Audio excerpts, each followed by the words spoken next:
70대 이후 노년기, 자식에게 상처받지 않고 사는 법 10가지.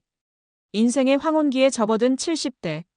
이제는 모든 것을 내려놓고 편안하게 여생을 즐길 때입니다. 하지만 많은 부모님들이 여전히 자녀와의 관계로 인해 마음 한구석이 아픕니다.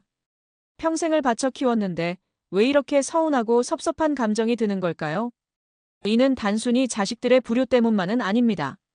시대가 변하면서 부모와 자녀의 가치관, 생활 방식, 그리고 소통 방식에 큰 차이가 생겼기 때문이죠. 이 차이를 이해하지 못하면 상처는 깊어질 수밖에 없습니다. 하지만 걱정 마세요. 여기 70대 이후 자식에게 상처받지 않고 오히려 존경받으며 행복하게 사는 황혼의 지혜 10가지를 소개합니다. 1. 기대라는 이름의 족쇄를 풀어라. 자식은 독립된 인격체다. 내가 너희를 어떻게 키웠는데? 라는 말 혹시 입 밖으로 내본 적이 있나요? 이 한마디에는 평생의 희생과 함께 자녀가 그 희생에 보답해야 한다는 기대가 담겨 있습니다. 하지만 자녀들은 부모의 삶이 아닌 자신의 삶을 살아야 합니다. 현실 즉시 자녀는 우리의 소유물이 아닙니다. 그들은 각자의 가정을 꾸리고 각자의 고민을 안고 살아갑니다. 상처의 씨앗, 자녀가 부모의 기대를 충족시키지 못하면 부모는 실망하고 상처받습니다. 자녀는 부담감에 죄책감을 느낍니다. 이 악순환이 바로 상처의 시작입니다. 황혼의 지혜 1. 자녀를 하나의 인격체로 존중하고 그들의 삶을 응원하라. 자녀가 내 뜻대로 살지 않는다고 서운해하지 마세요. 그래, 내 인생이니까 내가 행복한 대로 살아라고 말해주고 진심으로 응원할 때 자녀는 오히려 부모님을 존경하고 더 자주 찾아뵙고 싶어 합니다. 2.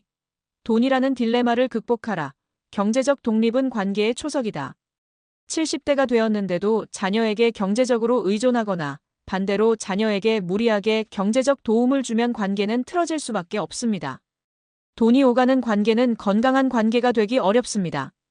받는 상처, 내가 해줄 게 없으니 나를 무시하는구나라는 생각은 상처가 됩니다. 주는 상처, 부모님이 돈 때문에 나를 만나려고 하는구나라는 오해는 관계를 소원하게 만듭니다. 황혼의 지혜 2. 내 노후는 내가 책임진다. 자녀에게 기댈 생각은 버리고 스스로 경제적으로 독립해야 합니다. 연금, 예금, 주택연금 등을 활용해 최소한의 생활비를 확보하세요. 이는 자존감을 지키는 가장 중요한 방법입니다. 또한 자녀에게 큰돈을 줄 때는 증여의 개념으로 생각하고 상환을 기대하지 않아야 관계가 깔끔해집니다. 3. 과거의 잣대를 버려라. 시대 변화를 받아들이고 소통하라. 우리 때는 안 그랬는데. 라는 말은 자녀와의 대화를 단절시킵니다. 스마트폰, 1인 가구, 워라밸 등 지금의 젊은 세대는 우리 세대와 완전히 다른 가치관을 가지고 있습니다. 단절의 시작, 나의 경험이 옳다고 주장하면 자녀는 이야기해도 통하지 않겠구나 생각하고 입을 닫습니다. 이해의 노력, 자녀의 이야기를 듣고 왜 그런 생각을 하는지 이해하려고 노력하는 자세가 필요합니다.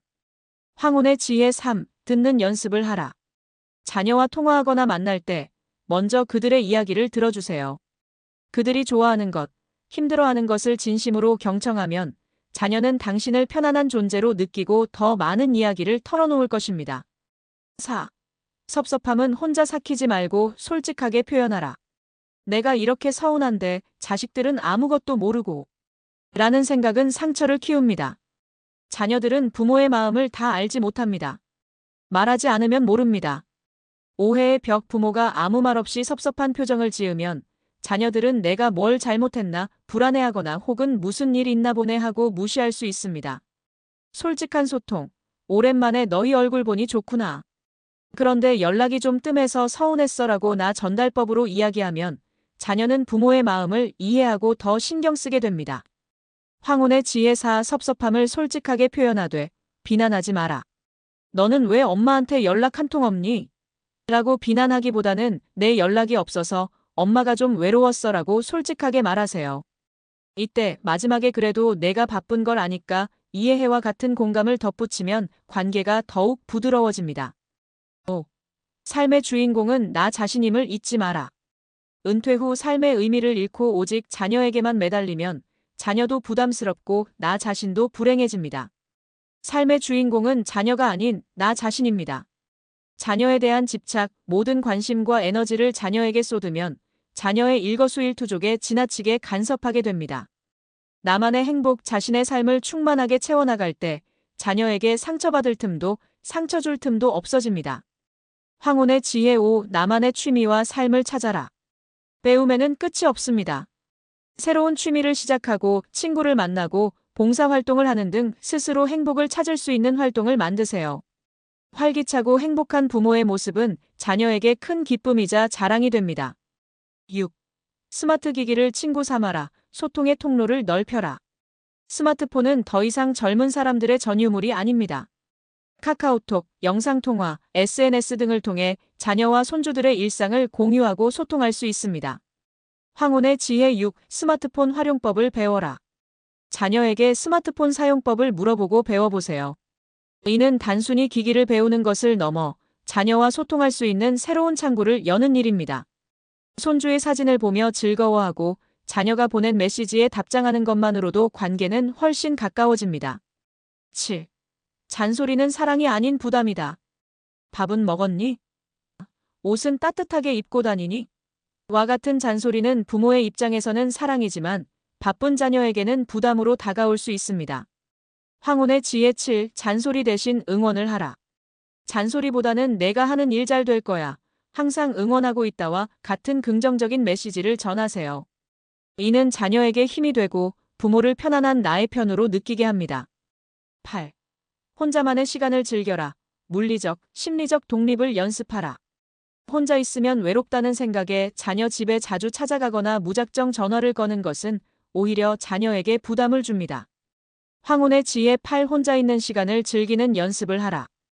혼자서도 잘 지내는 부모의 모습은 자녀에게 안심을 줍니다. 이는 곧 물리적 거리두기와 함께 심리적 독립을 의미합니다. 내가 즐길 수 있는 혼자만의 시간을 가질 때 자녀와의 관계도 건강해집니다. 9. 경제적 지원의 기준을 세워라. 무조건적인 희생은 금물. 자녀의 요청에 무턱대고 돈을 주거나 보증을 서주는 것은 결국 가족 모두에게 불행을 가져옵니다. 황혼의 지혜 9. 이번에는 어려울 것 같다고 말할 용기를 가져라. 돈을 주지 않는다고 자녀가 나를 사랑하지 않는 것은 아닙니다. 나의 노후를 지키는 것이 곧 자녀에게 짐이 되지 않는 길임을 명심하세요. 거절할 줄 아는 용기가 필요합니다. 10. 건강은 최고의 유산이다. 자식에게 짐이 되지 마라. 아무리 돈이 많아도 건강을 잃으면 자녀에게 큰 짐이 됩니다. 간병비, 병원비 등 경제적 부담뿐만 아니라 자녀의 심리적 부담도 커집니다. 황혼의 지혜 10. 꾸준히 운동하고 건강검진을 받아라. 자녀에게 줄 수 있는 최고의 선물은 건강한 부모의 모습입니다. 꾸준한 운동과 식단 관리, 정기적인 건강검진으로 자신의 몸을 돌보세요. 건강하게 혼자서도 잘 사는 부모는 자녀의 가장 큰 자랑입니다. 황혼의 삶은 자녀에게 의지하는 삶이 아닌 나 자신을 위한 삶이어야 합니다. 이 10가지 지혜를 통해 자녀에게 사랑과 존경을 받으며 진정한 의미의 행복한 노년을 맞이하시길 바랍니다.